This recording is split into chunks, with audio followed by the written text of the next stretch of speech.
have a very scary story to tell you. I was out of work and was desperate for cash when I looked on Craigslist under gigs a few years back. I responded to several ads, ranging from painting to helping people move and cleaning. On a Sunday morning, somebody called me and told me they had some work. They said the job was to clean a kitchen inside a small building that was recently closed down, and he was renovating it. He needed me to show up and work in the evening, starting at 7 and ending at like 1 or 2 in the morning, and that it was only for tonight, but he'd pay me cash $200. That sounded great to me, and I had no problem with these hours, as my last job was a graveyard shift anyways. So the man I was talking to gave me the address, and I told him I'd be there on time at 7 o'clock. He sounded like a normal, nice guy. I showed up a little before 7 and approached the building. This building was amongst many others downtown, but looked eerily lonely in the way that it had no windows and no lights were working outside in front of it. I thought it might be a bar that was closed down or something. I knocked on the big wooden door. I heard noise coming from inside, and eventually a man opened up. He was tall. He had a goatee and looked to be in his 50s. He greeted me with a smile and asked me to come on in. There was a single lamp lighting the room we were in, and it indeed looked like an old bar. The room wrapped around another smaller room in the center of it. It looked as if he was painting the walls and working to fix the top of the bar, which was rotting old wood. He showed me to the center room, which was the kitchen. The kitchen was very dirty. Old glasses and dishes were laying around. The oven was pulled from the wall, showing rotting drywall behind it. Sawdust and dirt was all over everything. He told me I was to clean this kitchen and to get as much done as possible before 2 a.m. I told him I'd work my ass off, and he pointed out some cleaning products sitting on the ground by the wall with some rags to scrub with. I asked if he had any gloves, and he said no, but that the sink in the corner still worked, and I could clean my hands when I wanted with that. That sucked, and I was a bit hesitant to clean some of the stuff in here without gloves, but I remembered that $200 he promised, and I moved past my disappointment. He told me while I was cleaning he was going to be working outside at the bar. I asked where I should begin, and he said scrubbing the baseboards around the room. I told him okay, and he walked out. Fast forwarding, I had been cleaning for about 2 hours, making a bit of progress, and I was getting very thirsty. I told myself I would finish this, then that, before exiting the room to ask if there was anything I could drink. I kicked myself for not thinking to bring a water bottle. After finishing my goal, I stood up, and I realized I had not heard him working outside the room at all. I hadn't heard anything, as a matter of fact. I walked to the door and opened it. To darkness. Complete pitch black. At that instant, I became very nervous and shouted out, "Hey man, I'm making some good progress in here," expecting to hear him respond. He didn't. I looked around, but seriously could not see anything. The lamp was gone. I looked back into the kitchen, which was bright and all lit up with all the lights on and working in the ceiling. I peered back out into the dark room. I began taking steps out into the room surrounding the kitchen.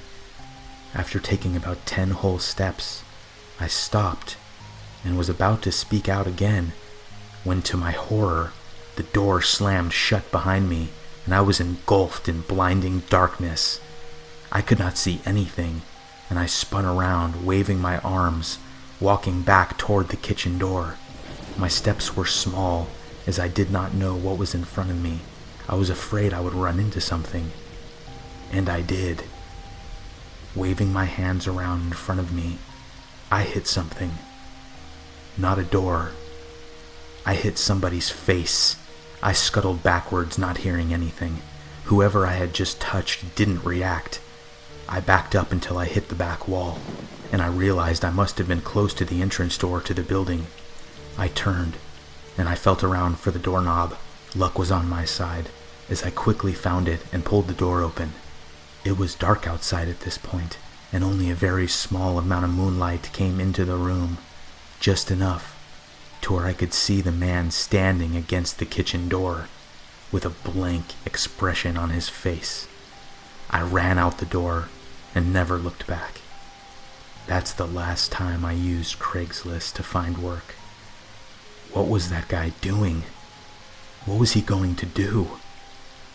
It makes me sick to think about it.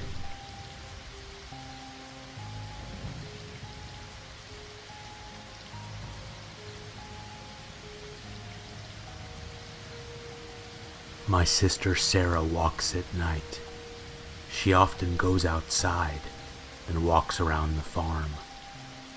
2 nights ago, I looked outside and saw her walking at a brisk pace, holding Father's hatchet. It wasn't the first time she has butchered our cattle. We might have sent her away if not for the truth. She is asleep when she goes walking at night. Father has been gone for 5 years, and Mother cries most of the time. She cries because of Sarah. It was 1:30 after midnight when I awoke. I know she opened my door, as I shut it when I sleep. She often walks around with knives and sharp farm tools. When I walked down the stairs, I saw her. She was sitting in Father's chair, clutching a knife. She was looking at me. I took a single step towards her, and she sprung up to her feet and took 2 paces towards me, and then stopped. I said her name, Sarah, and told her I would take her back to bed. She said to me, "I am not sleeping." I then asked her if she was not asleep, then why is she holding a knife? She spoke, "Because I want to kill you and Mother." I told her she was ill and needed to put the knife back before Mother catches her. She turned around and walked outside. I didn't leave the house that night. When Mother and I found Sarah in the morning, she had stabbed herself in the eye and was dead, face down outside the barn. I'm worried about Mother. She hasn't walked at night since stabbing Father 5 years ago. She says she was asleep when she did it. My mother never sleeps.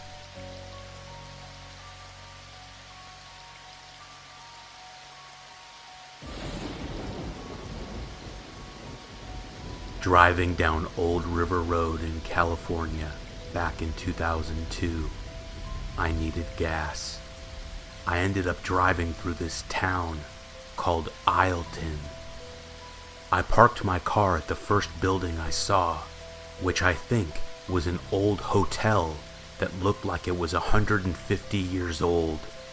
I looked all around and couldn't see a gas station, but what I did see was a very overweight woman sitting on a porch at a nearby house. It also looked very, very old. I couldn't see her face, but I know she was looking at me the whole time.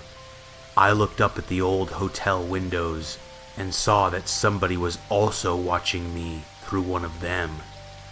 Did you ever see that movie, The House of Wax? Remember the town in that movie? This was just like that. I looked over to another building and saw an old rusted metal Coca-Cola sign that was swinging back and forth and making a very loud screeching noise.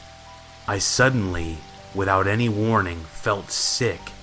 I have no idea why, but I needed to throw up right then. I got out of my truck and fell to my knees on the gravel. As I threw up, I could see to the right of me, someone was approaching me slowly. As soon as I stopped for a second, I heard the person run away. I looked up and just barely caught a glimpse of a man in farm clothes duck behind a building. What the hell is going on here? This grown man was sneaking up on me while I was vulnerable. Unfortunately, I became sick again, and this time, I distinctly heard a woman talking. And in between my heaving, I heard her say, just go, once more. Then, I saw the man again approaching faster. I forced myself to my feet and looked at the man as he closed in. He stopped. He was a very skinny man and looked like he was on meth. His eyes were open super wide and his lips twitched like I had just caught him doing something. All I said was, I'm leaving, and got in my truck. I locked the doors, and after backing up I looked all around the truck. The man was gone, and I never saw the woman. I hit the gas and was out of that town in seconds. It was the smallest, creepiest place I've ever seen, and I will never go back there.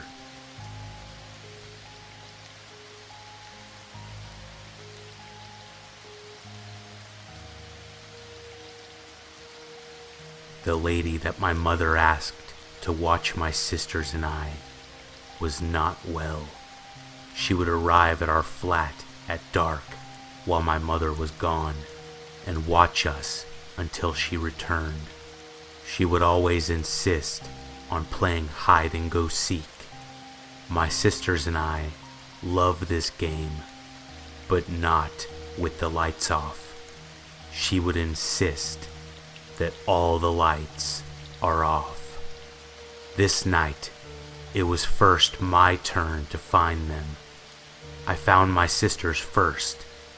They were downstairs hiding together under the table.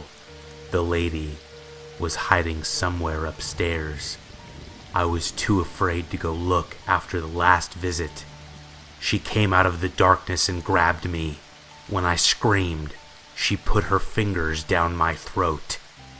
Me and my sisters waited in the library until Mother returned. She was very upset with the lady. She could not find her either. Mother decided that she had gone, but I was afraid she was still here. As I lay in bed, I began to fall asleep. But then I opened my eyes and she was there, standing at the edge of my bed. As I screamed, she put her fingers down my throat and my eyes poured tears.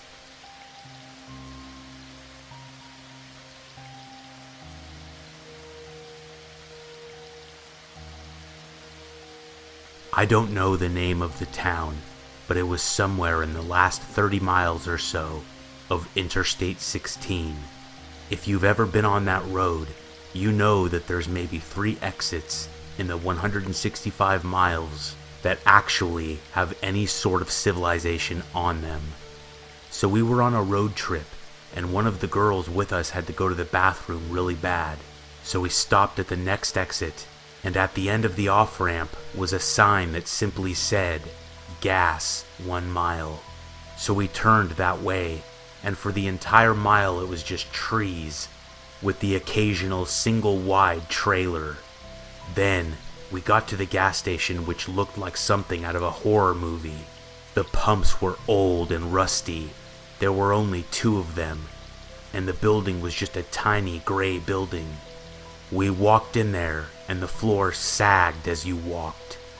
We walked back to where the bathroom was, and it was a single-person bathroom, so the girl went first, and then her boyfriend. When he went, he came out and simply said, "We need to leave." When we got in the car, he told us the entire toilet fell through the floor on one side and got stuck at a 45-degree angle through the floor because the floor was so rotten. At that moment, he looked up, and in the window, There was a man staring into his eyes. We got out of there in a hurry, and we were pretty sure that if we stayed any longer, we would have encountered some very bad people.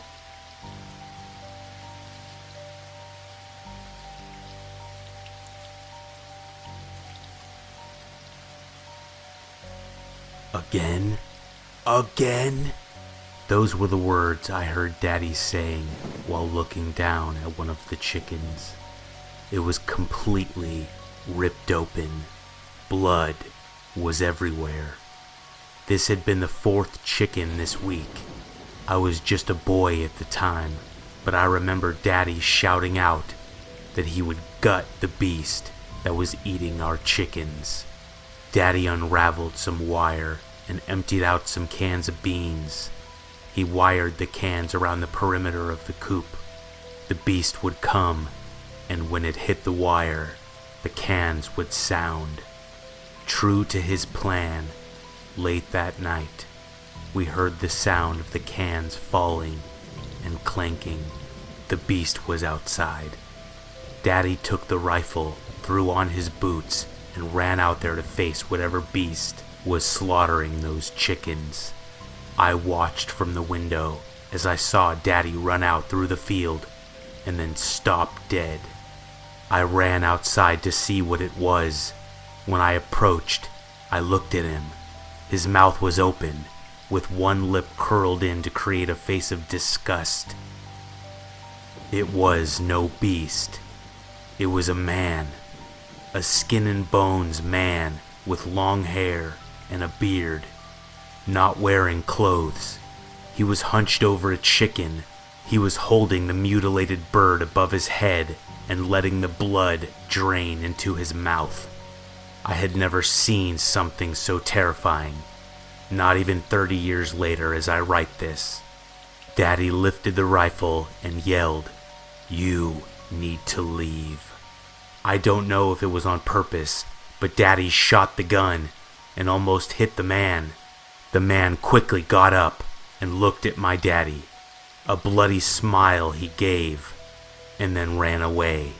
He never came back, but I wonder, why was he eating the chickens? Maybe some sort of satanic ritual. Maybe he was ill. Or maybe he just liked the taste of blood.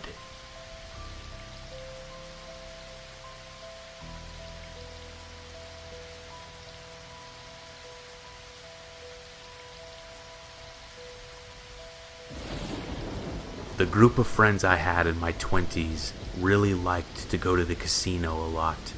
They got me into gambling, and the 5 of us all went every weekend for months. To get to the casino, we took this desolate old dirt road.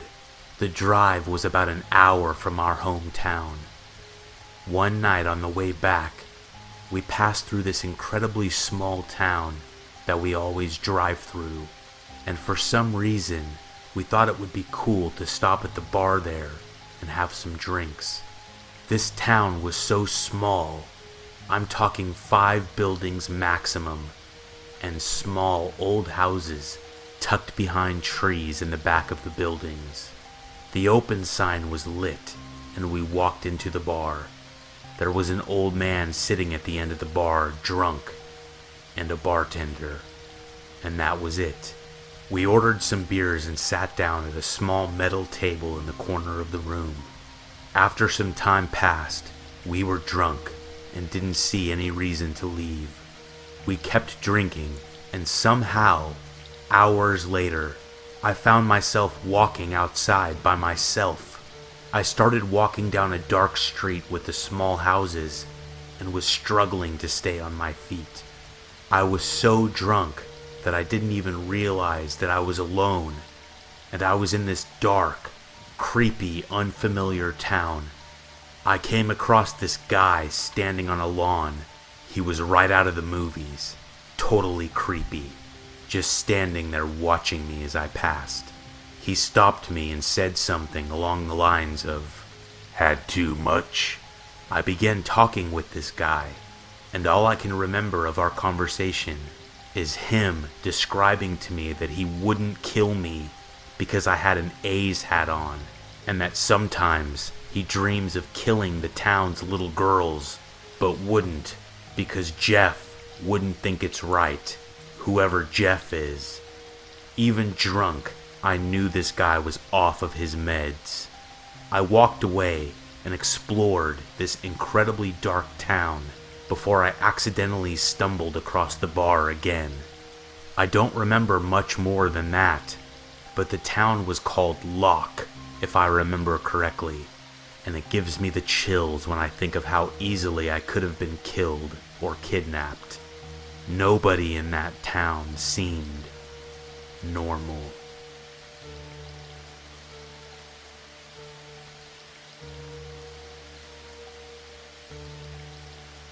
My friend and I went to Archer City once, in Texas. It was a long time ago, but we both felt like we weren't welcome while we were there, and everyone gave us dirty looks. Everyone being only a few people. The town was so small, like one main street, and that's it. The sky was gray, and it felt so lonely and hopeless. We went inside a bookstore, only to see the books scattered around the store everywhere. Nobody was working at the counter, and the books were covered in dust.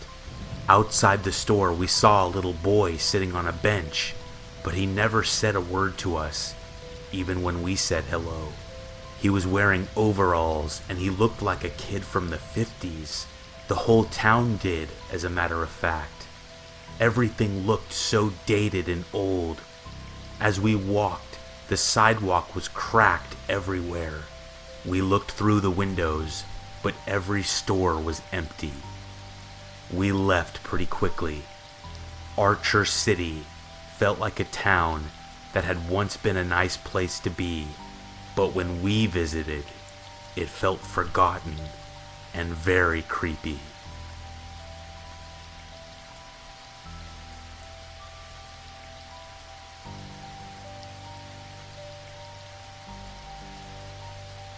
A few years ago, I got lost in rural Missouri. Super lost, like back county roads lost. I got directions from a gas station where the worker is super pissed that I won't buy his overpriced map. So he gives me directions that includes going down this road to this other road to get to the highway to get to the interstate. So I go down this back road and end up in this town. It's like 2 p.m. and it is completely dead. Not a single person anywhere. Mostly older houses, a run-down downtown area, old post office, that kind of thing. And I'm suddenly filled with dread. Like Stephen King dread. There's trash blowing everywhere, and there's just nobody. I drive by the library, and it's pretty much abandoned. There are oversized books in the window, and they're completely swollen from water. I parked my car and got out at one point. I walked up to the glass and looked inside what looked like an old hotel. I tried opening the door, but it was locked. Through the glass I could see no one, not a single person. After that, I had to get the hell out of there. So I make it out of town, and I keep heading on my way and make it safe to my destination. Later on, I googled the town, and it's insane. The town's history was full of gruesome murders. One woman murdering another pregnant woman to get the baby.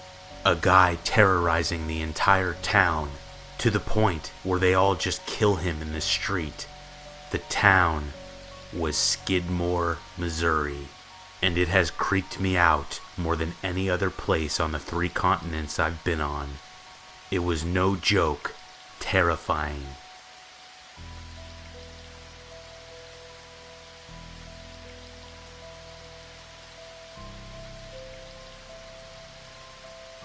One dark night, a 15-year-old girl named Lydia was walking home from her friend's house. She turned down a narrow street to take a shortcut and was startled by the sight of an old man standing in her path. When she stopped, the old man turned to her and in a hoarse voice said, "Tell me the way." His face was disgusting, his skin covered in scars and boils, his hair stringy and unkempt, his eyes bulging horribly, almost popping out of their sockets. Lydia was terrified. She was alone in a dark and narrow alleyway with a strange and disturbing person. Her heart began pounding, and it took her a few seconds to catch her breath. "Tell me the way," the old man demanded. Okay, where are you going?" asked Lydia nervously. When the old man told her the address he was searching for, a chill ran down her spine. It was her house. I don't know where that is," she replied curtly as she pushed past the old man and ran down the alleyway. Glancing back, she could see him standing in the alley, watching her flee. Lydia was so freaked out by the incident that she didn't stop running until she got back to her house. Breathing a sigh of relief, she took out her keys. She looked up and down the street to make sure the old man hadn't followed her. It was empty. She turned the key, unlocked the door, and pushed it open. From the darkness inside her house, a hoarse voice said, "Tell me the way."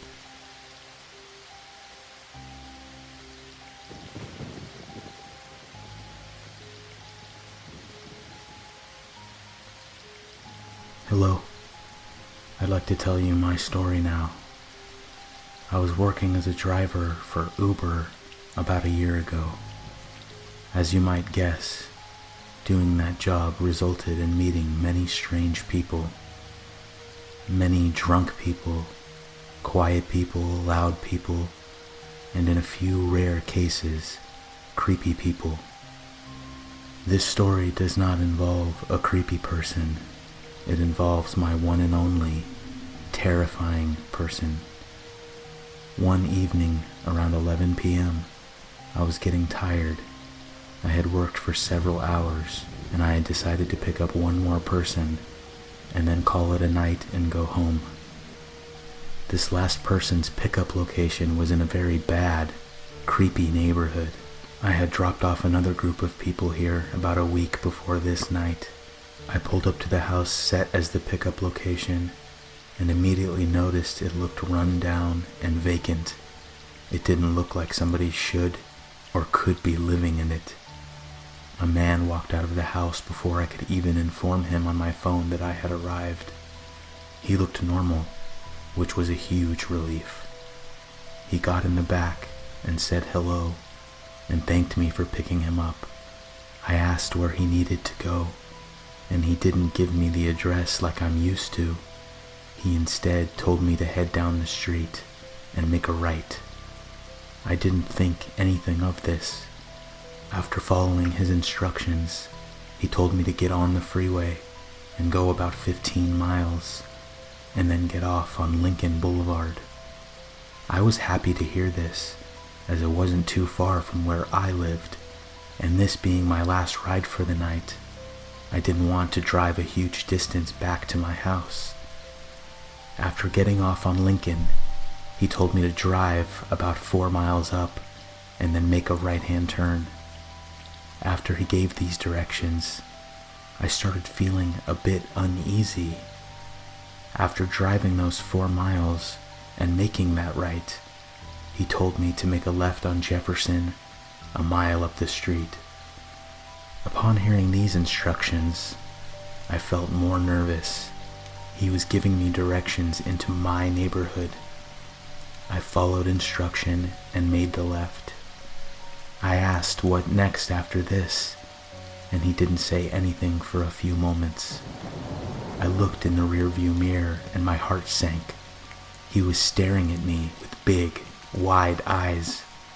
I repeated myself, and he finally replied with, "Go about another mile, and then make a left on Patterson." I can't tell you the level of fear I had reached after hearing that. That was the street that I lived on. Did this guy know where I lived? Was he directing me back to my house? My heart started to race. I made the left turn and then asked, "Next?" He responded immediately with, "Up the street here. My house is on the right." I felt sick. I kept driving and started to slow down a bit.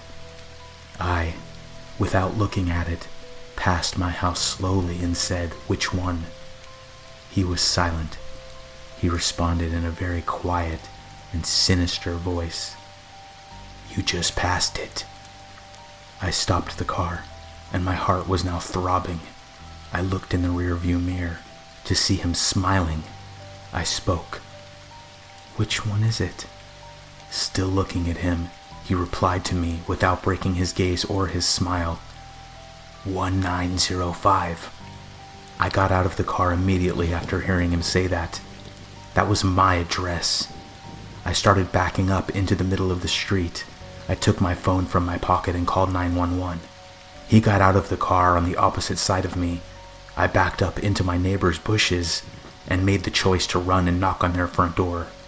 I did, and after pounding for a moment, I turned around to see where he was, expecting to see him right behind me, but he was nowhere in sight.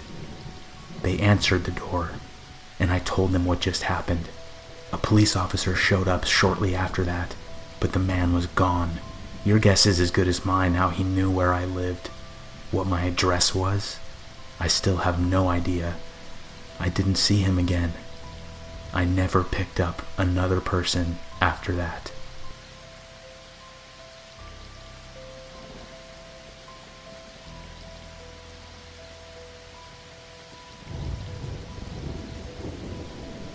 This happened about a month ago at the park near my house. I had taken my baby girl there in the afternoon.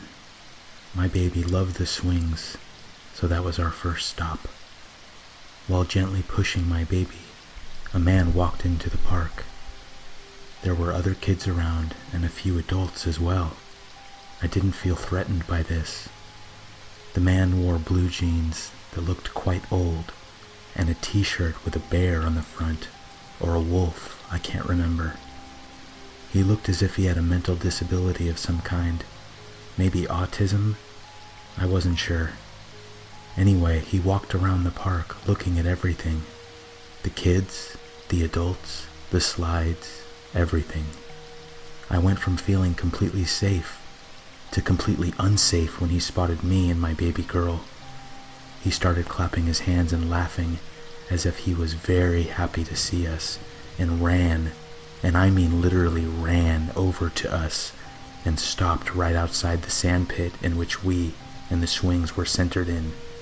He laughed and smiled. He was staring at my baby. I said hello while forcing a smile. He ignored this and said, "Do you think she would let me hold her?" I responded with, no, she doesn't like people too much." A complete lie. I took her out of the swing and said, "We'll be on our way now. Have fun." The man stomped his foot and let out a sound of frustration, like when you tell a 6-year-old they can't have an ice cream cone at the fair. We walked home, and the man did not follow. This was minor, as I am coming to realize, but I guess you had to be there. It was very unnerving, and I got the distinct feeling that this man was not well, and that he was dangerous. Who knows what he would have done if I actually let him hold my baby.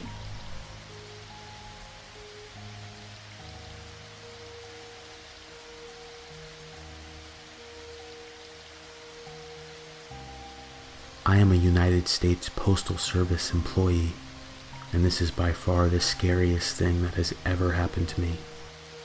A coworker called in one day and said he couldn't make it to work for some reason. I was left with the responsibility of delivering all his mail on his route. I was not happy about this because his route involved going through the old town of the big city that I lived in. This old town was a tourist attraction of sorts. It had very old, Western-style buildings, and the street was a dirt road. All of the buildings within this old town were shops, mainly for tourists.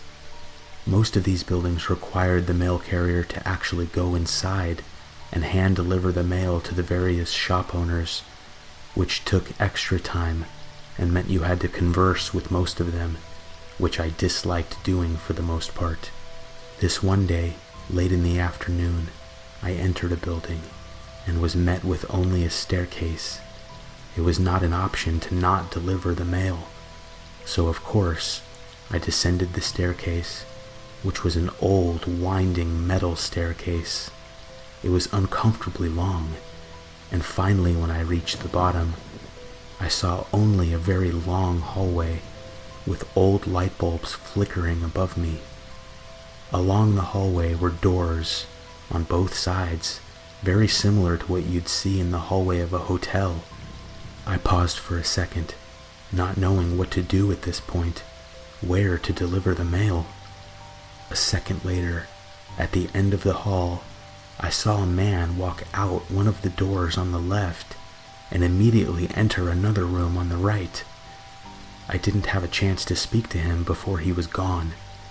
After standing there for a few seconds, I decided to walk down the hall. When I finally reached the end, I knocked on the door the man walked into.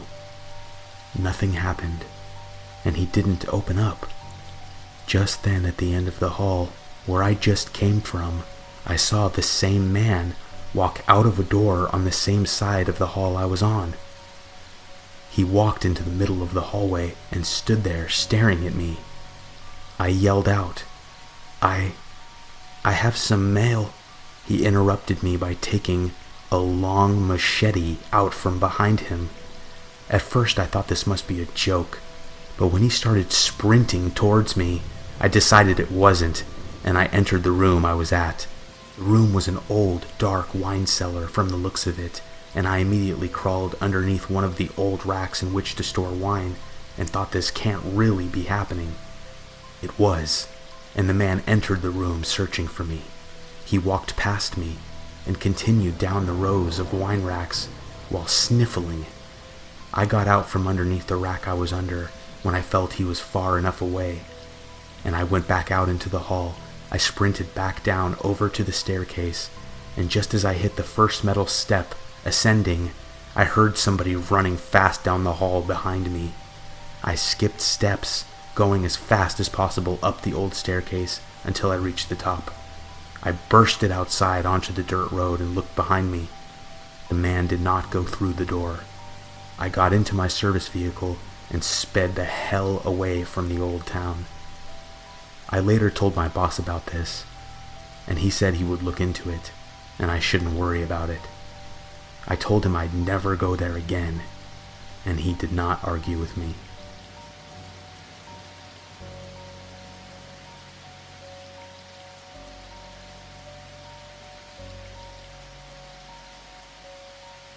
This happened on Halloween night.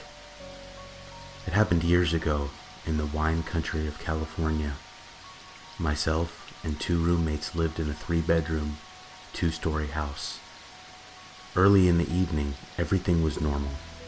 We passed out candy to trick-or-treaters, hung out together, watched a scary movie, and overall we were having a great time. There's always a feeling of creepiness that comes with Halloween night, especially if you just stay at home. You never really think something sinister or something terrifying will happen. After all the candy was gone and all the kids disappeared, our movie was nearing its end. We had all drank some wine and were getting very sleepy around midnight. We decided to call it a night and go to our separate rooms to go to sleep. I slept in the bedroom on the first floor, while my 2 roommates had the 2 bedrooms upstairs.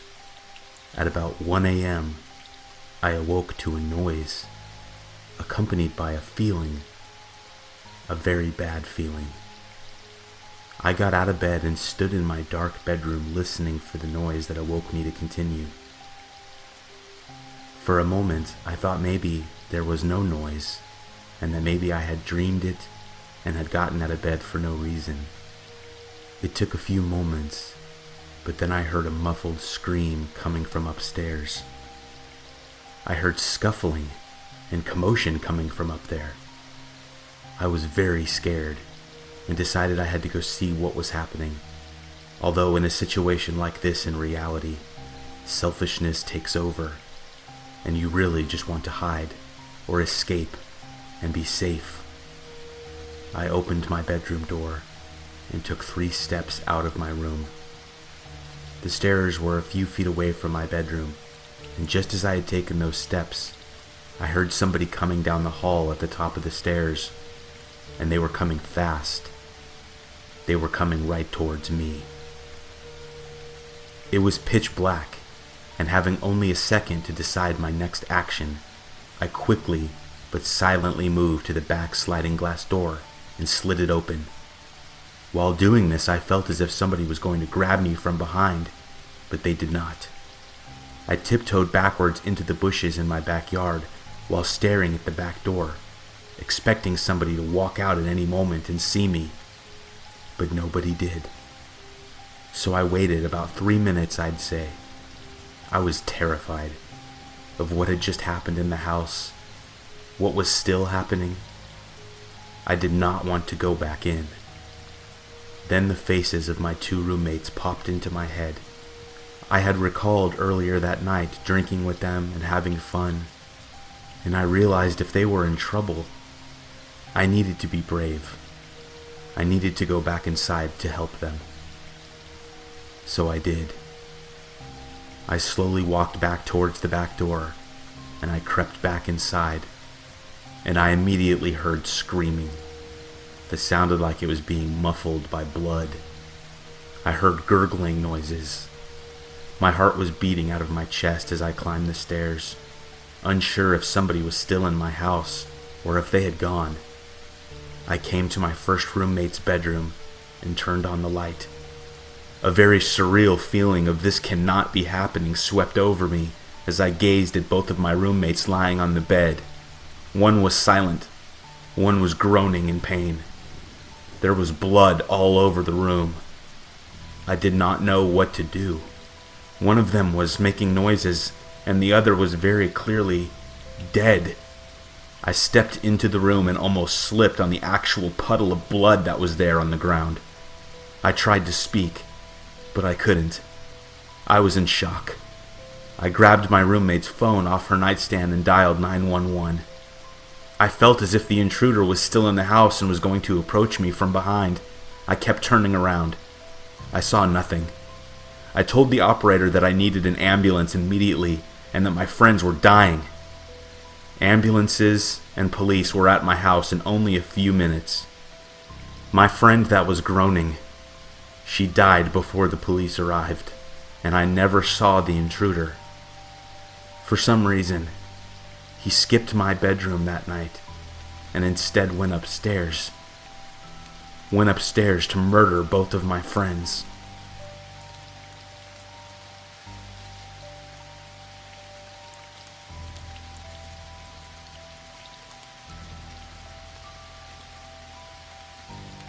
This isn't my own encounter, but my mother's experience from when she was around 19 to 21 years old.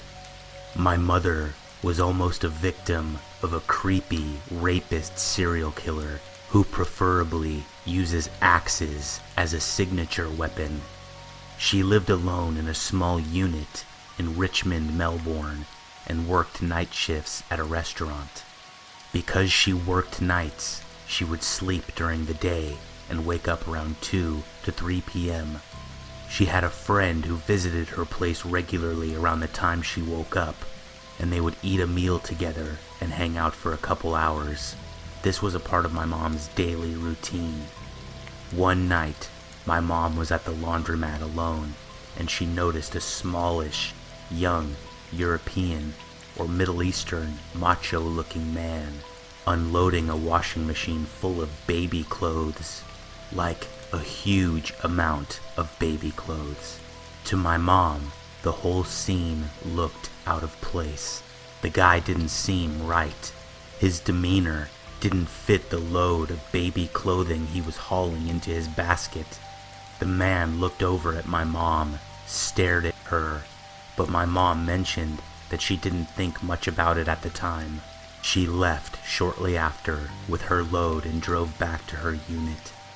A couple of weeks later, my mom finished her shift at work and drove back to her place, went to bed, woke up the next day in the afternoon, and soon heard a knock at her front door. Assuming it was her friend, she started walking down the hallway where you could see a frosted window at the end. She saw a smallish figure, the exact size as her friend, and didn't have any thought that it could be someone other than who she expected. My mom said that when she was halfway down the hallway, her body suddenly stopped in its tracks, and an immediate overwhelming feeling of crippling fear came over her. She was frozen and staring at the shape of the figure outside for a minute when an unknown voice said something like, "Hey, come open the door, it's me." My mom slowly walked back down the hallway and into her bedroom. She waited in her room for the unknown visitor to leave, but he didn't. Every couple minutes he would say things like, "Come on, let me in. I know you're in there. Why don't you open the door?" According to my mom, she waited in her room for maybe 2 hours, listening to the stranger calling out to her. She couldn't call anyone because the phone was in her kitchen, and she didn't have the bravery to leave her room as the unit was tiny and easily accessible. She was afraid the person outside would hear her and find a way to get inside. She mentioned that after waiting for so long, she couldn't handle the cold temperature of her room as she was barely wearing anything. Note, she had only been sleeping beforehand. She finally got the guts to jump up and bolt from her room to the kitchen, which had a back door. She ran out the back door and down the street behind her unit. She had a neighbor who she was friends with and went straight to their place. She explained what happened, and they both looked out this person's window, which had a view of my mom's unit, since their street was in a U shape. They could see the stranger still standing at the front of my mom's door. It was the same man from the laundromat a few weeks earlier. They called the police, but the man left before anyone came. After the incident, my mom stayed at her parents' house for a few days. Soon, she felt that she was safe to go live in her own unit again. A couple weeks after moving back to her unit, she begins receiving notes and letters under her door and on her front steps. According to my mom, the letters had strange things written on them. She never told me what exactly was written, but she mentioned that the sentences and words were extremely amateur, as if written by a 6-year-old. Letters were squiggly, written back to front, and arranged in strange sequences. My mom would give the notes into the police station. They weren't treated as much of a threat. This continued for maybe a few weeks or a month. One day, my mom woke up in the afternoon after a previous night shift. It was just another regular day, but she felt that she needed to go and spend a night at her parents' house. She left, spent the night, and got a call the next day to find that the strange man from the first incident had returned to her unit around the same time she left, made his way to the back of her unit with an axe, and immediately started axing down her back door like a madman. He was seen by a neighbor who called the police. However, the man left before the police came. Anyway, it turned out that the man's description, partnered with the strange notes my mom was receiving, fit the policeman's belief that the man was a suspect of the rape and murder of a number of girls in Melbourne from the 70s onwards. He wasn't caught, and I don't know if he ever was. He's most likely still out there.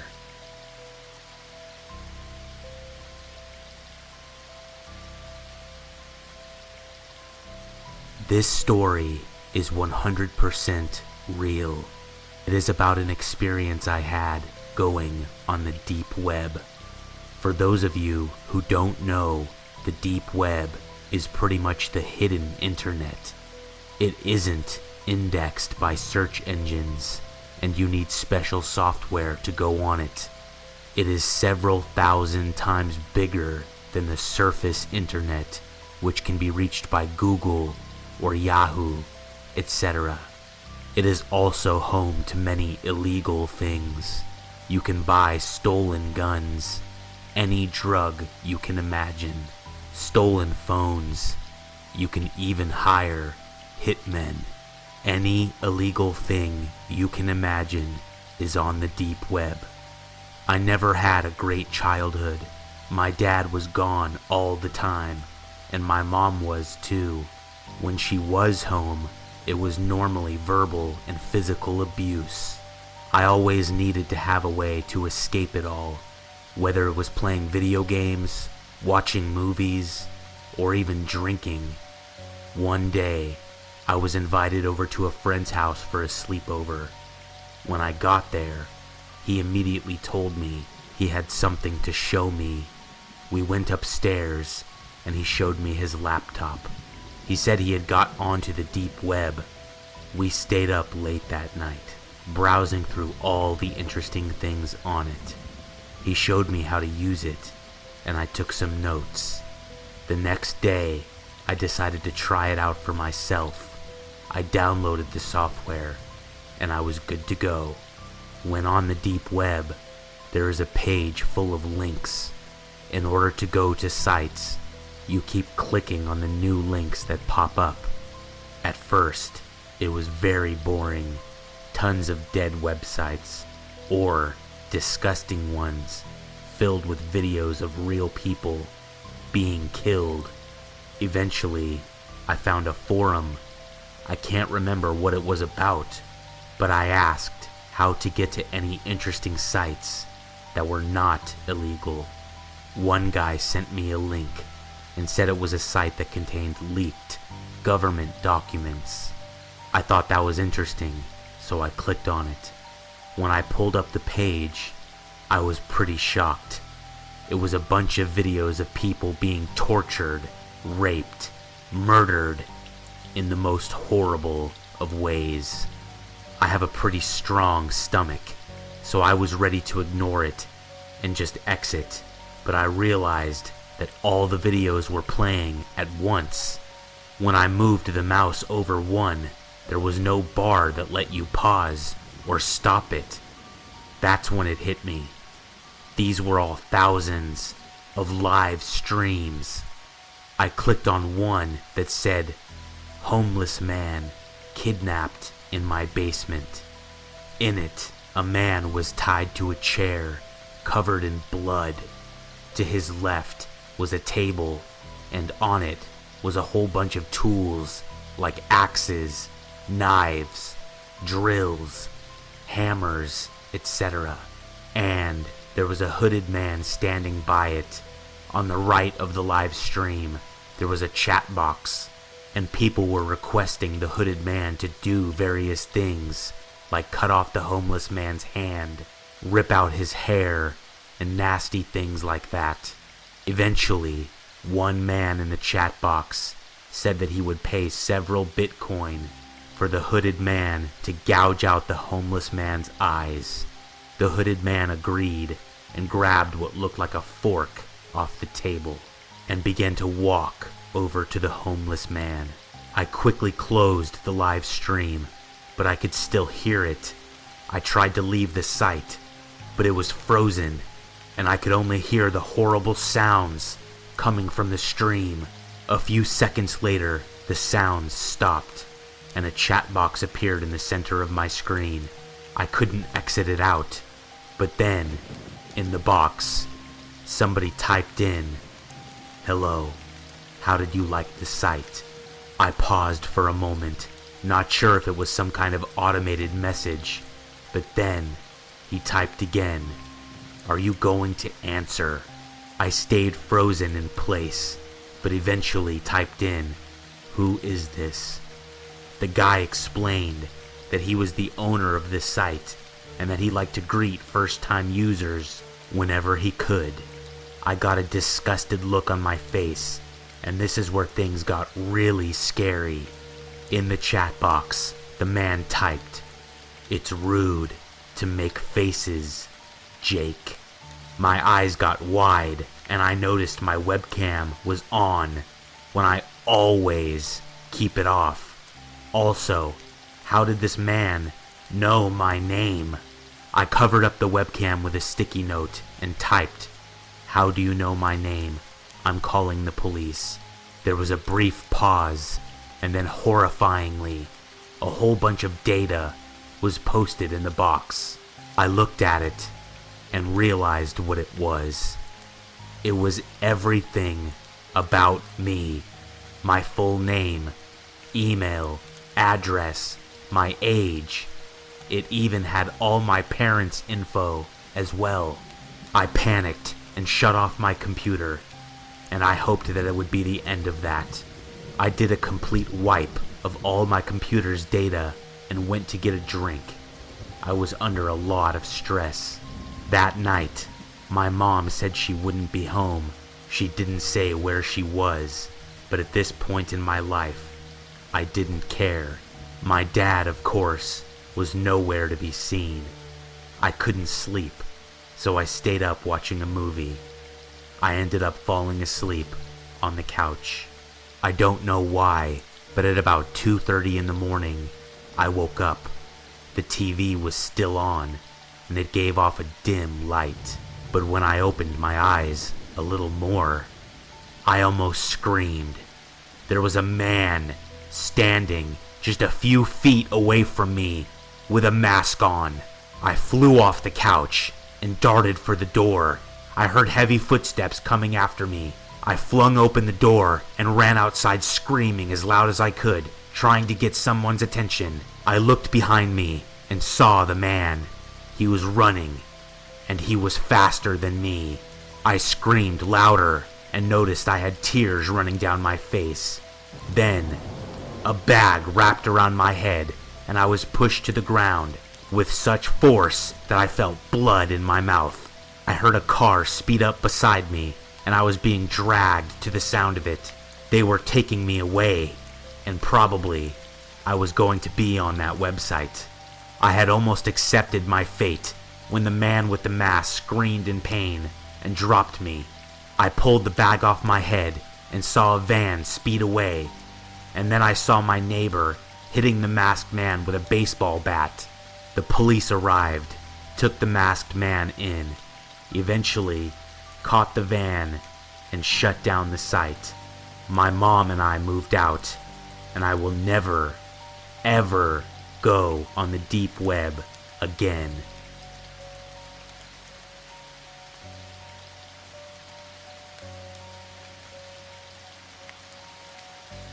This happened to me about 2 years ago when I was on a cross-country road trip with my good friend Kim. We started in the Northwest, and our final destination was in Georgia. We were trying to make this trip as quickly as possible, and since it was just the two of us, we took shifts, sleeping and driving. We had just passed through Laramie, Wyoming, where I got pulled over for speeding. Not much, only 10 miles over the speed limit. I apologized to the police officer, and he kindly let us off the hook since our car had no cruise control and we had a long way to go ahead. After leaving Laramie, we didn't stop for a long time, and the highway rarely cut through any towns.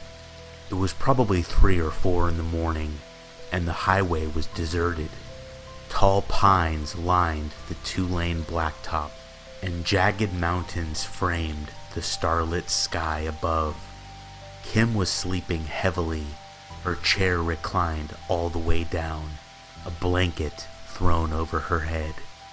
I had the radio on, but she was so exhausted, she paid no attention to it. I was trying to concentrate on the road and the quiet music on the radio to stay awake. Visibility was very limited, and there were no lights on this road. Suddenly, red and blue lights flashed in my rearview mirror. I hastily looked at my speedometer, but I was diligently following the speed limit after the narrow escape from getting a ticket earlier. I pulled over, killed my engine, and rolled down my window. The cop car behind me appeared to be an unmarked vehicle, but it was hard to tell. Kim didn't stir as the police officer approached my window. "Ma'am," he said in a Midwestern drawl. "You know why I pulled you over today?" "No, officer, I don't." His flashlight was pointed directly at my face, and I had to avert my eyes. I looked at the badge on his chest instead of his face. "Your plates sure are from far away. Where are you headed?" The police officer in Laramie had asked the same thing. "Georgia. Family emergency." "Is that so? Well, miss, you aren't in any shape to make it to Georgia from Nebraska. No siree." I frowned. Was my car breaking down?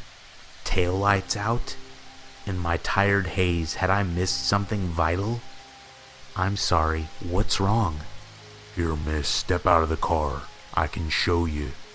He gestured with his flashlight, and the beam slanted across Kim's blanket-shrouded face.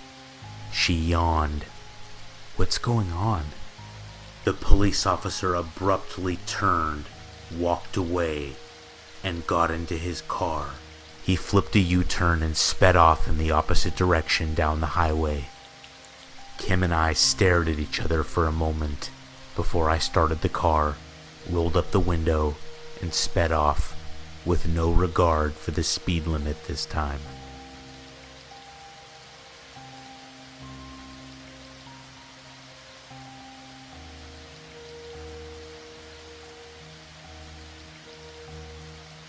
While everyone was getting drunk and laid, I was at my parents' house, suburban home, studying for the MCATs.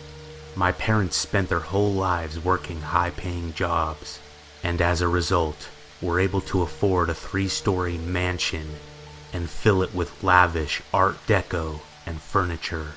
Recently, my father decided to even buy a $15,000 grand piano just because it looked cool.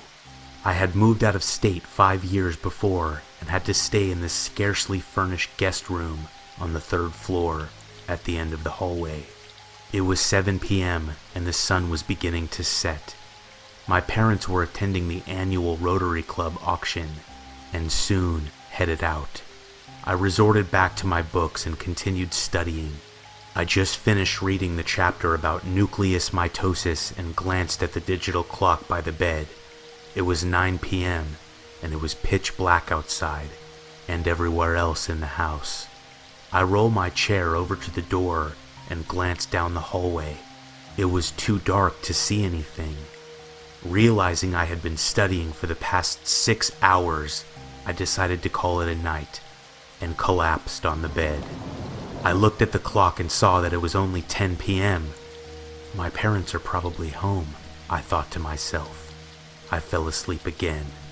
I was awoken soon after to another sound. This time, however, it was Mozart's Lacrimosa, playing from the grand piano downstairs. Is my dad seriously practicing right now? I thought. I had to admit, though, he was playing very well. I pulled the blanket over my head and tried to fall back asleep, but something was wrong. No one played piano in my family. My dad just bought the piano to piss my mom off. The piano continued to play. I had a sudden urge to go check downstairs and see what's going on, but realizing I was frozen with fear kept me from doing so. Instead, I reached for the home phone and called my dad's cell phone. He answered. "Hello? Dad? What's up?" Where are you guys? We're on the ferry right now. The piano playing came to an abrupt stop.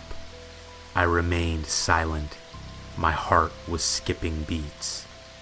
Ryan? My voice was shaking. Yeah, Dad? Who's on the other line? The piano stool screeched against the marble floor. Dad, there's someone in the house. I heard something heavy sprint up the stairs and down the hallway. I jumped off the bed and slammed the door to my room and pushed my body up against it. My dad's voice was yelling over the phone, demanding me to hang up and call the police. I felt something slam against the door from the outside, and I heard heavy breathing. After about 10 seconds, everything was silent. From the other side of the door, I heard a man's voice calmly say something that sent chills down my neck. My wife was a doctor once. She never had time. She never had time for me. The footsteps slowly walked away from my door, and I heard the front door shut.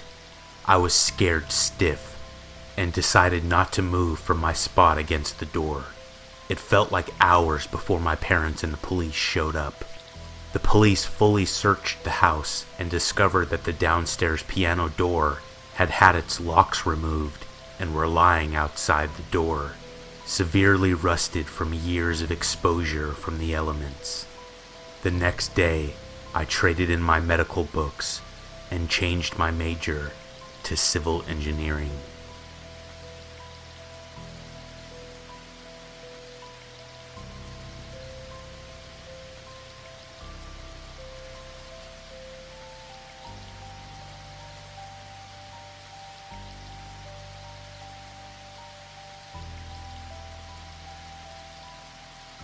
During my freshman and sophomore years of college, I was extremely awkward. I had just come out as gay. I didn't have any friends, and I was just generally kind of a big wad of social anxiety. Given that I didn't have any social skills to make new friends, it's not surprising that I literally had no dating experience. Miraculously, over the course of the summer after sophomore year, I just sort of grew out of the worst of my awkwardness. I lost some weight, had a lot more confidence in myself, and my self-esteem was a lot higher. I came back to school in August, and by October I had a decent amount of genuine friends, and had gotten a lot more involved on campus. With my newfound confidence, I decided I'd finally download Grindr and see what it was like. Now, for anyone who doesn't know, Grindr is a gay dating app that is primarily used for finding sex hookups. Despite my recent improvements on the social arena, I was still extremely naive and inexperienced when it came to dating and sex. I set up my Grindr profile with a nice picture of myself and a very brief bio.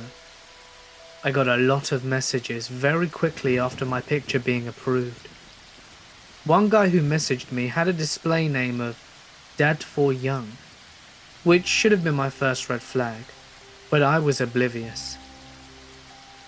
I should note that I also look really young for my age. At the time I was 21, but I was regularly asked by campus staff which middle school or high school I was visiting from. I'm 23 now, and I still get asked if I want the kids menu if I go to a restaurant with my parents. It's bad. So, Dad4Young sends me a message that just says, "What's up?" and I reply without looking at his profile first. I then look at his profile and notice that he's 54. His only profile text says, "The younger, the better," and his only picture was a zoomed in blurry picture of his hairy chest. So I was not very much interested. But given my inexperience, I thought ignoring him would be horribly rude, so I kept replying.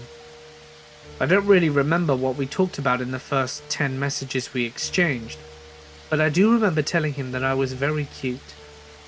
I know I told him that I was a student, but I never mentioned which college I went to.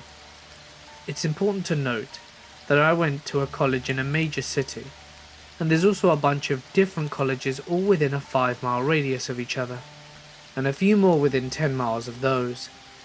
Sort of like Tinder, Grindr works based off your location, but much more precisely.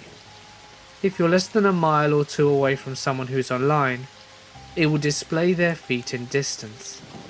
I noticed that Dad 4 Young's profile said he was 25 miles away, which I thought was kind of far.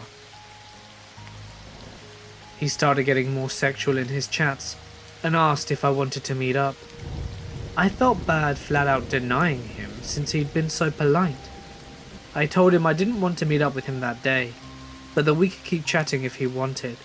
I figured that was that, and when I checked 20 minutes later it said he was offline. Nope. About 30 minutes later, I got another message from him. Hey, I got a wild hair, and thought I'd have a nice drive out to Canterbury campus. I had not told him the name of my college, nor had I told him the part of town I was in. I looked at his profile, and now it said he was 3 miles away. I started freaking out a little, and didn't reply to his message in hopes that he would just leave me alone. It's important to note that my college had a couple of different campus chunks separated by a few miles. I lived on the upperclassmen residential campus, which was around 2 miles from the main campus where all of the other student dorms and the main buildings were. I felt like if he were going to try and find me, he'd go to the main campus first, then maybe give up since not many outside people know about the separate residential campuses. 5 or 6 minutes later, I got another message saying something like, "No fun if you don't play along. What building on the residential campus are you in?" His profile now said that he was over 2,500 feet away, and every time I opened his profile, the distance would decrease. I was fully losing my shit at this point, since this guy had the ability to pinpoint my location, so I shut my blinds and turned off my lights and locked my windows. My roommate was also out of town, on some kind of retreat, so it was just me. The door was already locked, and I was getting worried. He kept sending me messages every minute or so saying things like, "I'm gonna find you. Here I come," and other supremely creepy shit like that. The distance was now just down to 310 feet, and I was completely losing my mind and didn't know what to do. So I just deleted my whole profile. Nothing else happened that night, though I was absolutely terrified he was going to come knocking at my door. Fast forward to 3 days later, I decide to re-download Grindr after doing more research and seeing that you can adjust the settings so that my exact location isn't visible. When I logged on for the first time to my remade profile, I adjusted some of the search filters until the results were specific enough to display Dad 4 Young's profile, which I promptly blocked. Later that evening, I get a message from someone with the display name, "We'll find you," with the same gross profile picture as Dad 4 Young, and my stomach sinks as he sends a flurry of messages. "You screwed up. Almost got caught by the police because of you. Couldn't find you, so I had to go to the other dorms and find someone else. He ended up calling the cops for me. I'm not giving up. I'm coming for that sweet virgin asshole." Freaked out, I blocked him again, deleted my profile again, and then deleted Grindr. I refused to re-download it or any dating apps for about a year after that, at which point I worked up the courage to try again and have not heard from this nutjob ever since.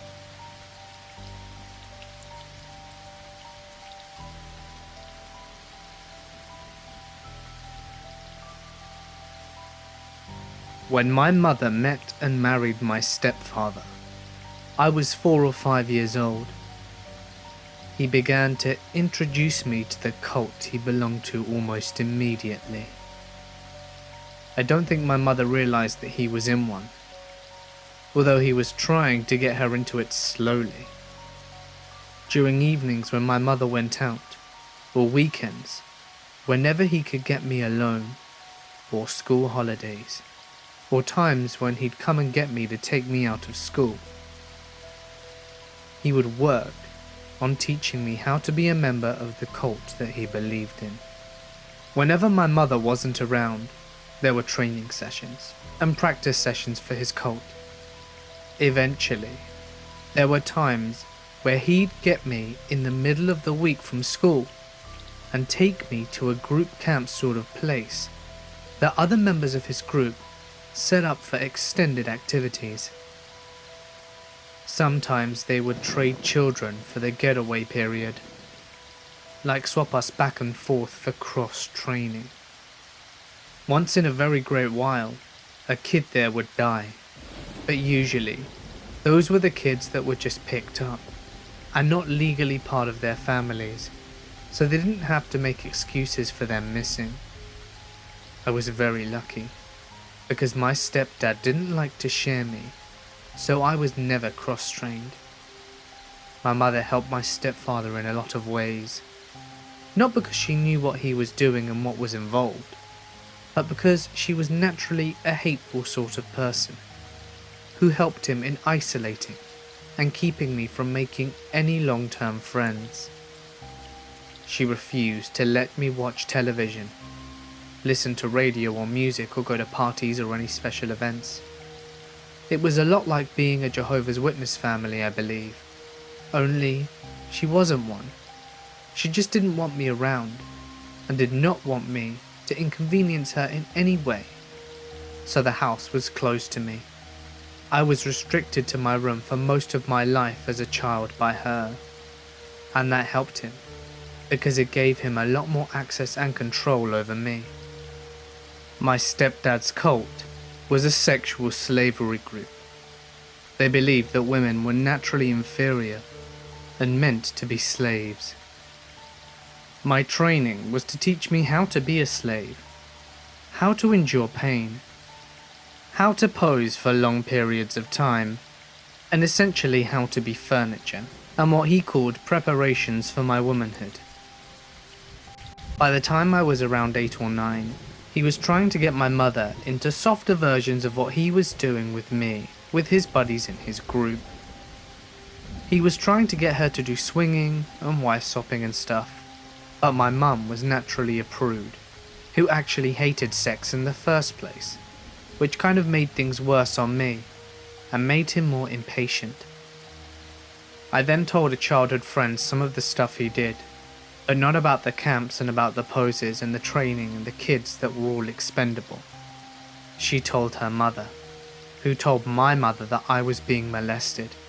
There was a lot of screaming and shouting in the house, and the embarrassing interviews with her interrogating me, and being really angry at me. I was so scared, because of the threats that he'd made me, but also because she was furious that I minimalized what he was doing, and kept it to just preparing me for womanhood. She separated him for 3 months, but it was too hard for her to make it on her own income, and she was too proud to ask for help, and refused to go to any kind of assistance, because she didn't want to be a welfare mum, like all the wetbacks she hated. So she took me back to him, and basically just gave me to him. I tried to tell her that he was going to start stuff up again. I was told that she was too tired to hear it right now, so I never got any help from her again. By the time I was around 11, I began to read books about child abuse, molestation, and cults.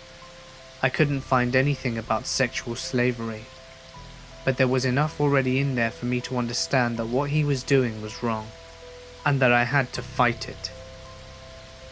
I began to refuse him.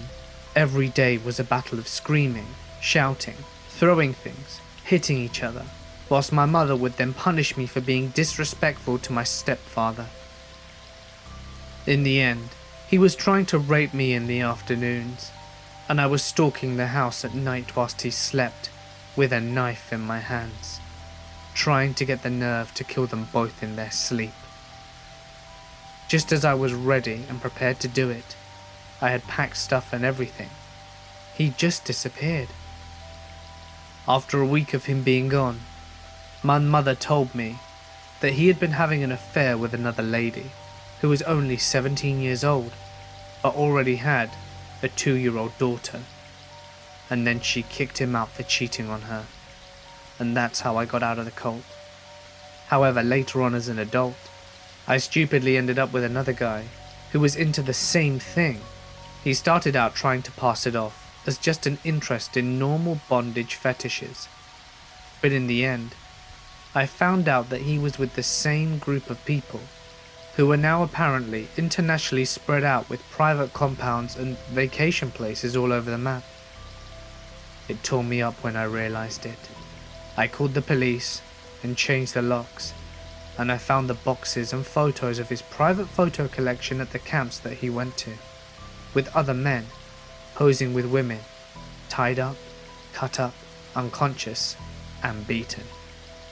So that was the second time I escaped from a kind of cult, and it's been 13 years now since I earned my freedom.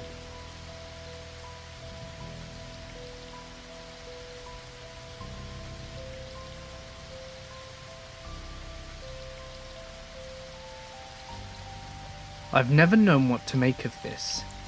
The high school I went to was a very religious private school. In the senior year, it was a tradition for the entire senior class to go on a religious retreat up into this remote resort in the mountains with a few of the teachers. The point of the retreat was to grow closer to each other and to also find God and perhaps experience spirituality. But at any case, they took our phones and forbade us from using any form of internet or communication with the outside world. Then they would make us go through a series of soul-bearing exercises and speeches and whatnot. Honestly, pretty cheesy stuff. Not that exciting. On the third day of the retreat, however, the entire grade is in the main hall doing an hour of silent prayer that was pretty much like meditation, but we were supposed to be communicating with God. All of a sudden, there's a huge crash, and everyone looks over to see a girl toppled over on the floor. As everyone stares, she starts writhing around on the ground and screaming, but not screaming like pain. The voice that she was screaming was a really strange, deep voice, and didn't sound like her at all. Someone yelled, "She's seizing!" I remember that because there was a girl in our class who was known to have epileptic seizures, and she would do it in assembly pretty frequently. But it wasn't the same girl. Then she stood up and started yelling in tongues. Her eyes were rolled up and her head kept twitching back and forth. She started to run around the room, yelling in an unintelligible gibberish language. And every now and then she would run at the cross in the middle of the room and then run back screaming and crying. At first, I honestly thought it was a dumb high school prank to freak everyone out. But if it was that, she took it way too far. The teachers tried to calm her down, but she just kept screaming in this weird language. She started pulling out some of her hair, and one of the teachers had to call an ambulance, but we knew that it would take them hours to arrive to get to this remote retreat. Another teacher tried to take her by the shoulders, and she dug her nails into his arms really hard and just kept screaming. It took several more minutes to calm her down. The teachers actually evacuated us from the room, and then she just went quiet. They took that girl away that night, though I don't know how or where they were kept because we were in the cafeteria after all of that. She never came back to school after the retreat was over.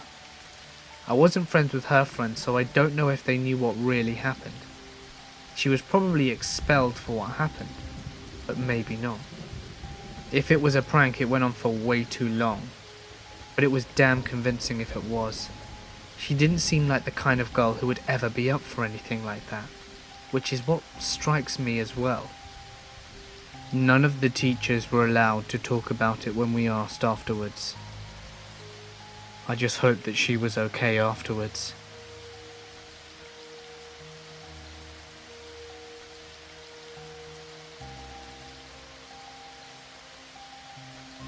I used to date a guy called Norman back in high school. I'm 29 now and have a 9-year-old daughter. So this must have been at least 12 to 13 years ago roughly. I guess we were each other's first real love/relationship. And we even wore promise rings, which was a pretty big deal back then. We talked about getting married and what our life together would be like. Basically, things people say or do when they've been together for a year as teenagers. As things go, we began to argue and fell into a cycle of breaking up and getting back together. I was immature and stupid, and I ended up getting together with another guy during one of our breakup periods. It became a messy love triangle situation, and Norman and I finished for good after I chose this other guy. Not my proudest moment, but I was 17 and stupid.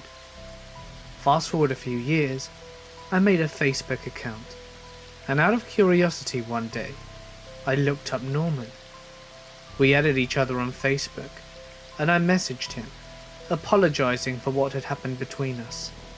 I was happily married by the time, and had just had my daughter. Norman was a good sport about it, and we remained amicable friends via social media. I really only ever spoke to him to say happy birthday, or randomly comment on a status. Another few years go by, and Norman gets into a relationship with a woman called Marissa. I was happy to see him moving on. My marriage didn't work out, but I was happy with my life and raising my daughter by myself. During Christmas one year, I found an old Polaroid picture of Norman and I that we took during a cabin weekend that we had taken together whilst we were dating. I messaged him and recalled how much fun we'd had. He didn't reply, and this was before those scene stamps. I later found out that I was no longer on his friends list. A few months later, I got a message from Marissa. She basically said that I was a whore and a slut, and that she saw the message I had sent months ago. She told me to never ever contact him again, and that I needed to get over him. She went on to say how a charm bracelet he gave me was nothing compared to what he buys her, and that I was just a cheap shag he had during high school. She said the silver promise rings were bullshit, and that he had bought her a gorgeous golden engagement ring with several diamonds. Well then, I never responded. I got off Facebook not long after for a short period of time, before remaking an entirely new profile, and adding only close friends and family. Over the next few years, I would get ads from people who I didn't know on my social media. I knew it was her, because the first account that I mistakenly added began to send me abusive messages, saying I was a loser and a slut, and an attention-hungry whore, who would never find true love. Afterwards, I never added anyone else I didn't know personally, so I don't know how she kept finding my other accounts. She tried to add me to Instagram, Twitter, and even somehow found out my phone number and tried to add me on WhatsApp. When Snapchat became a thing, I got an ad from a user who had one of my Facebook friends' names as their username, and sent me snaps of whore and bitch in cursive handwriting on paper. I kept blocking her and maintaining no contact, because honestly, there was nothing else I felt I could do. This year I joined a dating app. I met a guy within the first few weeks of being on it, who I thought was amazing. His name was Nate, and he had a fair few pictures of himself.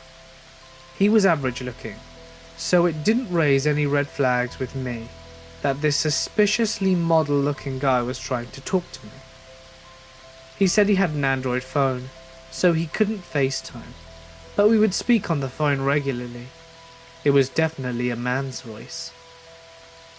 We texted a lot over the next few weeks, and things seemed to be going well enough for a meetup. We scheduled a time and a place a week beforehand, and he asked me about past relationships. I didn't think too much of it when he asked me about my first real relationship. He seemed keen on details and asked me if I still had feelings for my ex. I reassured him that I didn't, but that I also didn't hate him, because I was the one who messed up and he was actually a really good guy. We talked a lot about that relationship, and then he said that he was really looking forward to meeting up with me. We had chosen to meet in an outdoor cafe, because I didn't like the idea of meeting someone at my house without me actually knowing who this person was. I was so excited. It was my first online date in a long time. So imagine my confusion when I saw a woman spot me and smile and started walking over. I was too shocked to say anything when she sat down, and yes, it was Marissa. She looked so smug and said, "Hey babe," and just kept on smiling and confessed that it had all been her. At that point, I honestly just wanted to know why. What did I ever do to this chick to get all these reactions from her, and for her to actually invest her time in doing all of this for me? Basically, this is what she told me. Almost 6 years ago now, when she and Norman got together, he told her all about me and our first relationship. She went onto his friends list and saw me there, and then went through all my pictures and posts, trying to see what he saw in me. Then when I messaged him, she confronted him over why I had any pictures of me and him still, and why he needed to have me on Facebook. So he deleted me and promised to never speak to me again. She told me that she hated me and said that I was a stupid bitch who loved playing with people's emotions, and that she wanted to give me a taste of it. She said that she made up accounts so that she could just keep an eye out on me and make sure she wasn't going to be in the same city as her and Norman. She would walk by places I'd say I'd like to go to make sure I wasn't meeting up with Norman in secret. She knew where I worked through my LinkedIn, and she said the guy who I spoke to on the phone as Nate was her friend who was in on it and wanted to see me go down. She said she had originally planned to make me fall in love with Nate and then cheat on me, but she couldn't stand to wait so long.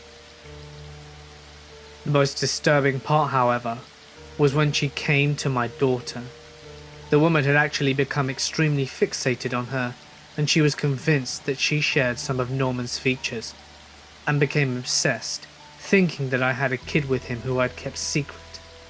She told me not to even think about suddenly revealing it to him in some ploy to get him back, because she would be the only one to give him a baby. I was beyond horrified. It's not very exciting at all, but all I remember was getting up from the table and telling her to never contact me again. I got in my car and just sat there in silence for a bit. The first thing I did was call my daughter's school and alert the front desk of a possible situation where someone who was neither I nor her father would try and pick her up. I called my brother afterwards and told him what happened. He urged me to call the police. I did, but ended up getting the whole spiel about how if I didn't have any documented proof about her saying these things, they couldn't help me. It's been 2 months. I haven't heard anything from her, and my brother thinks that maybe she got what she wanted by asserting herself as Norman's one and only, and now she would leave me alone.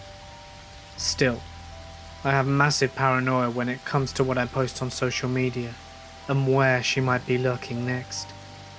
I've told my family and close friends about the situation and warned them not to add any strange profiles or people that they do not know. I told my neighbors about the situation and showed them a picture of her so that they could call the police if they saw anyone like that around the house. I wouldn't put it past her to know my address and start peeping in our windows, or worse.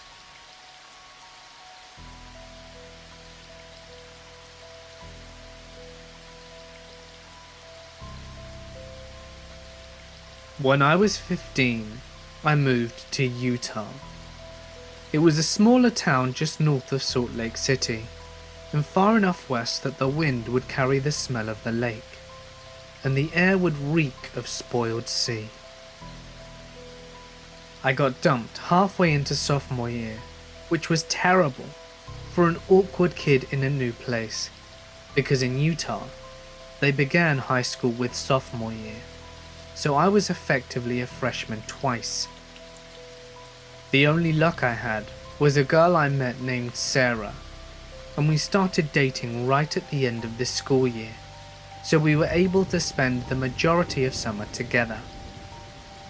Now, you might not know this about the Mormons, and I certainly hadn't, but in their church they really like big families, something about spirits in heaven requiring bodies. So it wasn't uncommon for some of the more devout Mormon families to have 8, 9 or more kids. It really just meant outdoor freezers packed with hamburger helpers and houses with bigger kitchens. Sarah's family was pretty Mormon, and my family didn't practice much of any religion. So we just never discussed it. She had 6 sisters, 7 including herself, ranging from 6 years old to 18. I only met her mother once, and she was always pregnant. And I never spoke with her dad. I was a little too overwhelmed by meeting her family, and I avoided it. I probably would have figured it out by then, but I'd only lived in Utah for 6 months, and everything already seemed so weird to me. I remember a particular night I'd picked her up. She had a curfew that made it so that I had to park down the street so that she could sneak out. I wanted to jump over a small gully flanked by trees beside her house, but she refused, and we had to walk around, which meant passing her parents' window. I thought it was weird, but I just assumed she was worried that she might get her feet wet. It went like that for a couple of months. I would stop down the street, and I would wait while she walked besides the gully around her house, and up the street to meet me. Sometimes I'd meet her at the end of the road, but I was always careful not to walk too far onto the lawn, for fear I'd wake her parents. One night it was raining, and I didn't want her to walk alone through the dark in the rain, so I had planned on surprising her by meeting her by the back door through which she snuck out. To save time and avoid walking by the window, I walked over to the trees and saw the gully. The water was a bit higher and moving quicker than normal because of the rain runoff, but I figured that I could make the jump. Man, was I wrong. My feet landed in the mud on the other side, but I sank immediately in the wet earth and splashed hard into the muck. The rush of cold water was a shock, and I reached up and grabbed the storm drain. But what I had grabbed and dislodged flowed down with me. The water wasn't very deep, maybe 2 or 3 feet, so I stuck my shoes in it, still holding what turned out to be a black garbage bag. I dropped it and started to crawl up, and my hand landed on another black garbage bag. I tried to crawl up, but they kept dislodging this slick, viscous grime. It must have been the 3rd or 4th time I tried to find something to grip onto, when I accidentally tore one open. At first I thought it was a rotten orange, black and decaying amongst a spoiled nest of old bones. But I could just make it out. Yellowed skin bloated on white bone. It was a skull. A baby. I let out a shout. I didn't know what else to do. It smelled awful, and I was suddenly afraid to be near it. Quickly I scrambled up through the mud and kicked myself up against a tree, my heart racing. Sarah was there. She was crying. She had been waiting for me by the street and came over when she heard me shout. She must have always known.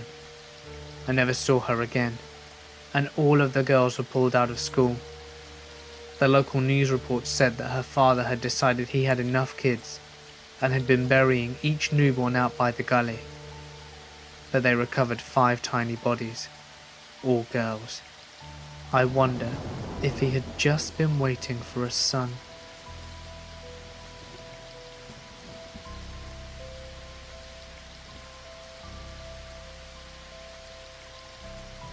When I was 14, my best friend and I decided to use a Ouija board. We got into a dark room in my house and lit some candles and started the game. Another friend of ours knocked on our door when we tried to contact the spirits. We let her in and resumed. This third person kept mocking us as we tried to get the supernatural messages, when all of a sudden she passed out. We thought she was joking, but then she opened her eyes and began speaking in a voice that wasn't her own. It was very deep and guttural and damn scary, but we still thought that she could just be playing with us. She then laughed, a really horrible laugh, and started to say things that had happened to me, things that I had never told anyone before, and she did the same for my best friend. The candle started to flicker, and she began speaking gibberish. I couldn't even understand what was coming out of her mouth. We were absolutely terrified. This started off as a simple joke game, I thought, and then it got seriously out of hand. My friend then ran over to my neighbour's house. She was a very devout woman, and then she ran over to see our friend. She gasped and told us to bring her to her house. We grabbed onto her arm, and she fought us the whole way there, starting to scratch us and trying to get undressed. It was seriously freaking us out. When we got there, our neighbour locked herself in a room with the girl and told us to wait outside. I don't know what happened, but after a couple of hours, our friend and neighbour came out. She was very tired and didn't remember anything from the point that we were playing with the board. My neighbour told us to not play with what we cannot control. I'm not really sure what happened in that room, but I'm glad that my friend was okay.